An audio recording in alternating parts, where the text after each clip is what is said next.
All right. So, for our next segment, we are going to be going to me, actually. And we're going to be talking about how a Texas church, actually, a couple of Texas churches, violated tax law with in regards to the Johnson Amendment. So, this article, it comes to us from the Texas Tribune uh, by Jeremy Schwartz. And the Johnson Amendment is a way, is really how nonprofits are supposed to comport themselves when in regards to politics. And it basically says that no charitable organization, including the Atheist Experience or the ACA itself, can pick a particular topic or a particular candidate. It's been a sticking point for a lot of people, and it's something that I'm glad that we're talking about now. And we are actually going to be planning on doing a little bit more in-depth show on what nonprofits can and cannot do. So if you're not subscribed, you definitely want to get subscribed there, because that show, I think, will be coming out early next year. But yeah, let's go ahead and talk about the Johnson Amendment. August? Well, I want to say that this amendment has been around since 1954. This is nothing new.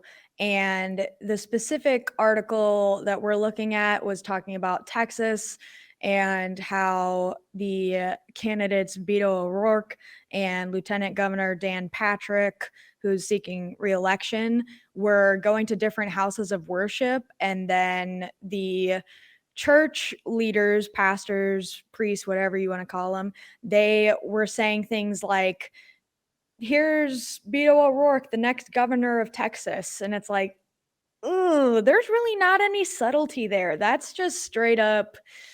It's like that. Oh, it reminds me so much of that immature thing that kids do where they'll put their finger like right in front of you. And then when you say, like, hey, back up, you're too close, like, stop touching me, they'll be like, I'm not touching you. And it's like, oh my God, this is so annoying. And I feel like this is what's happening here. And just before anyone says it, I think this about any religious party whatsoever. If you have tax exempt status because you are not supposed to endorse any candidate, I don't want you endorsing any candidate or political party. I don't care if I am your best friend and or if I want to vote for you or whatever. It does not matter to me. What matters to me is that if you are getting tax exempt, you need to stay the fuck out of politics. End of story. So the fact that there's so many, it's just such a, they just skate on the line of what is allowed and what isn't allowed. And luckily, actually, I was looking, I know that the pastor Greg Locke has gone on just horrendous rants and sermons about political parties, and that literally said if you vote Democrat you cannot be a Christian at the same time. But actually, weirdly enough, when I did some more digging, he did lose his tax exempt status for that because of the Johnson Amendment. So I Oh guess no, some he gave it people, up. He gave it up. right, Remember, he he doesn't said he need the gave it communist up. government, right? Well, regardless, he's not tax exempt anymore, and that's all I give a fuck about. So I don't know. This is just, it's a great thing, but I think it needs to be expanded to the point where certain things, like you can't introduce a candidate as the next governor of this state. That's endorsing. That is endorsing. How is that not endorsing? So I don't know. There's just a bunch of stuff here that just, it's annoying. But what do you think, Cindy? Uh, so that's a quote that I'm going to give you, that the government has no rights at any time to in any way tell the church who it can have or who it cannot have to speak. I can't. It can tell the church what it can preach on or not preach on. This is America, and we believe in a free church, not one controlled by the government. So that's one of the two pastors said. Uh, and actually, I agree. I agree 100%. But then that means church have to pay taxes. You can have it both ways. You cannot say because that's not the point. Saying that we believe in a free church and not one controlled by the government. It's not what's happening here. It's not what at stake. What at stake is the tax exempt status. If you want it, then you just don't talk about politics. If you don't want it, or if you absolutely want to talk about politics, then go ahead. uh, Yet I understand the need to have politicians going to speak in churches, especially in rural areas. Many times the church is the center of the community on top of the religious building. So it makes sense for pastors to invite politicians who they think care for their community to talk. Um, it does make sense to me, um, but it's an entirely different thing to attach them to some religious value. Like the second pastor said, the lieutenant governor is someone God has given us at the very top. So that's no longer someone you invite to speak. It's someone you give divine power to, and that's quite different. But yeah, I think the law stands and it should stay. This this Johnson Amendment, I think it should stay. If you want to be exempt of taxes, then you have to prove that you are doing something for the community. And uh, political endorsement is not doing something for the community, is doing something for yourself and for the party or the person you're trying to endorse. So no, in my opinion, it's just done deal. Yeah, and absolutely. And one of the things that you said, about being in rural areas, I mean, historically, there has been quite a bit of social change that came directly out of the church, particularly when you're talking about the civil rights movement. That definitely started in Black churches and then expanded into an amazing movement. And there's really, it's hard to argue against that. And I get that. We've also seen, you're talking about how the bill should stand, or the act should absolutely stand. Although we have seen the previous president, he signed an executive order to scale it back to, quote, defend the freedom of religion and speech. And I'm sorry, but there are a lot of dog whistles in that one. This really all reminds me of several years back in California. California really wanted to practice what they preached on giving equal time to candidates. And there was an episode of the Tonight Show with Jay Leno, so that kind of ages things a little bit, where California had a ridiculous amount of candidates, an absolutely ridiculous amount of candidates, and they could not feature any single one of them without giving equal screen time to all of them. So they cleared out the audience and had every single last candidate, and they would pan the camera over every last one of them.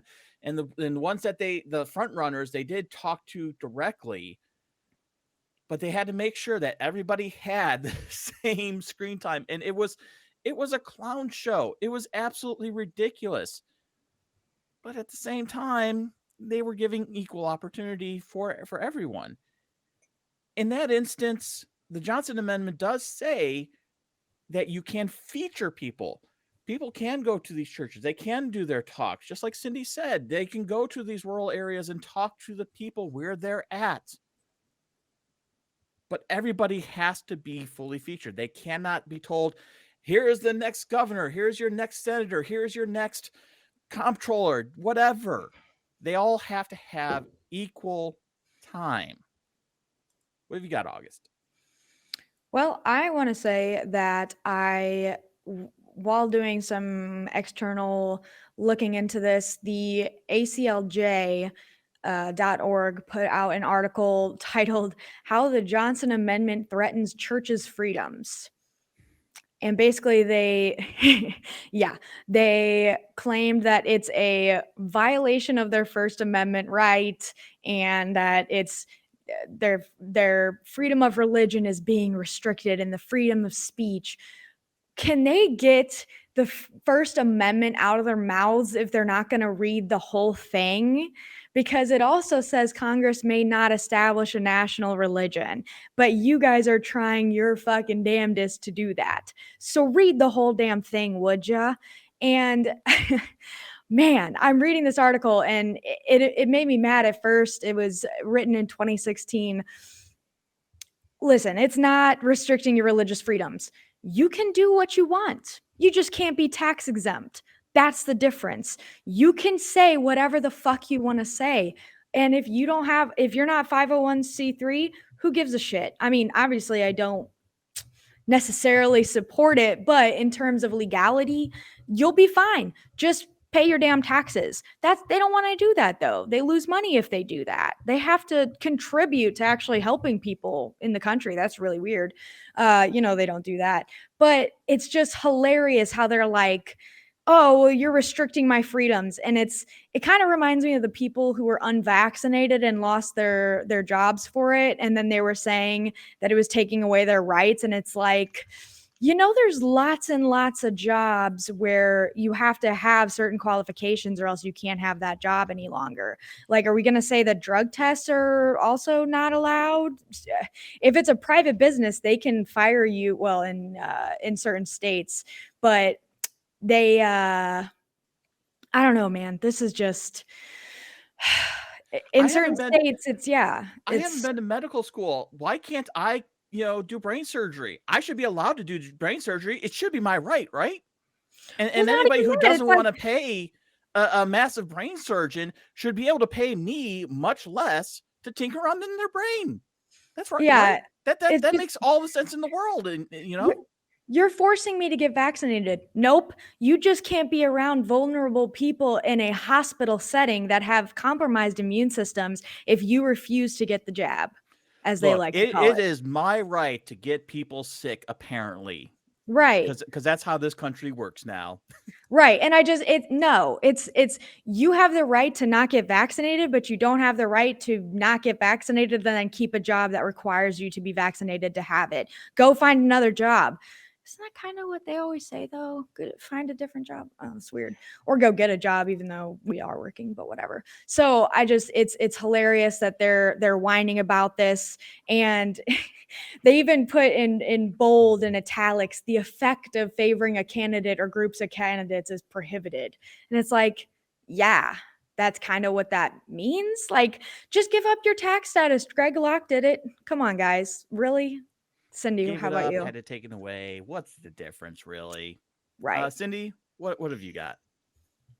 Yeah, regarding what you just said about vaccines, there's something that's been bothering me since the beginning of the pandemic is if you've got AIDS and that you have sexual relationships with people and you go there unprotected and you know you have the disease, then you can be criminally liable. So why is it not different with COVID?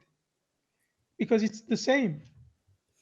I would push It's back on that a little bit. almost the same because you don't have the certainty to give the disease to someone. But In principle, yes, but also personally, I think that breathing and speaking is a lot more, yes, that's you know what I mean? yeah, Like, what I I would was push saying. back a little bit. I understand the underlying principle of it is the same.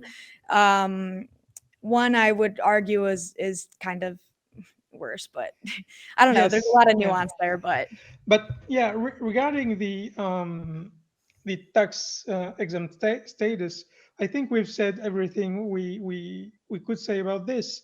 It's just uh, take it or leave it. You I you agree. you want it? Yeah, we you just respect the rules. It's funny to see that how the party of law and order and all those kind of fine sentences they give us, suddenly when law and order applies to them, it doesn't suit them very much. So yeah, it's always hypocritical when it comes from those kind of people. Yeah. Okay. I do want to point out really quick is that they were saying that these are matters of conscience that they're speaking on. And it's like, okay, if your God regulates certain kind of rules for you, shouldn't it be obvious which candidate that your congregation should support? Why are you trying to shove in their face who they should support when, in your eyes, morality is objective and written on everyone's hearts? So thought that was interesting. But anyway. Okay. That an interesting point there as well. I think some other people could argue certain ways on that, but let's not go there.